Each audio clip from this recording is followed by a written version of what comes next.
How about this position? It's white's move. Who would you play here, black or white? Think about the themes previously discussed. What is white's best move? The relevant theme here is king safety. The best move is bishop takes f7. And after the trade, bishop takes f7, king takes f7. White can play, for example, knight e5 check, and white has an attack against the black king.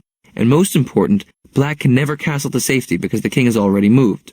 This means that the king will be stuck in an open center for a long time, and it will be hard for black to continue development because the rooks will be penned in by a king stuck on f8 or e8. This is one of the main drawbacks to not having the king castled away. The rooks aren't connected, and so they can't play actively in the game. Winning chess games as you face off against tougher opponents isn't just about mating and winning material. Sometimes our goal is to gain a strategic advantage, like having a long-term developmental edge and a safer king. It would be easy to think of this position as one of trade-offs.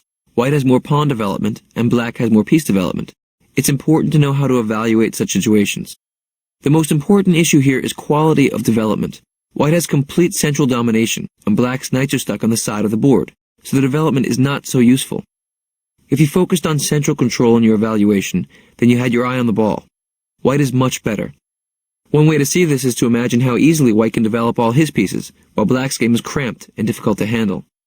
Remember, when developing we want to begin by establishing at least one pawn in the center, holding our ground.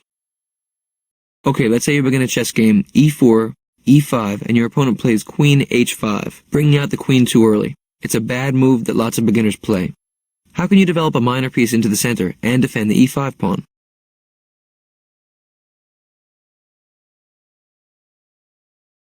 Knight c6, developing a minor piece into the middle of the board and defending the e5 pawn.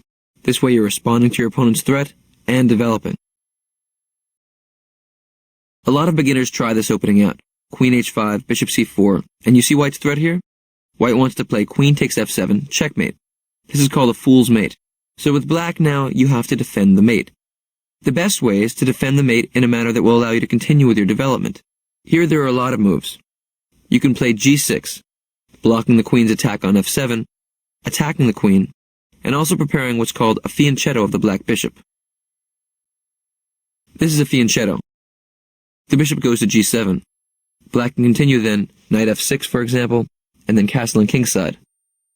This is a very stable, well-protected king position. If you play g6, let's say your opponent plays queen f3.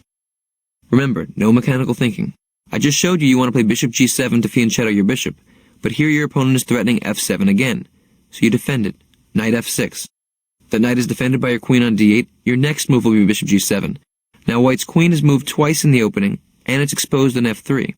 Black has a very good position, because white tried to trap it.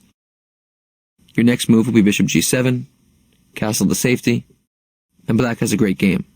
More development.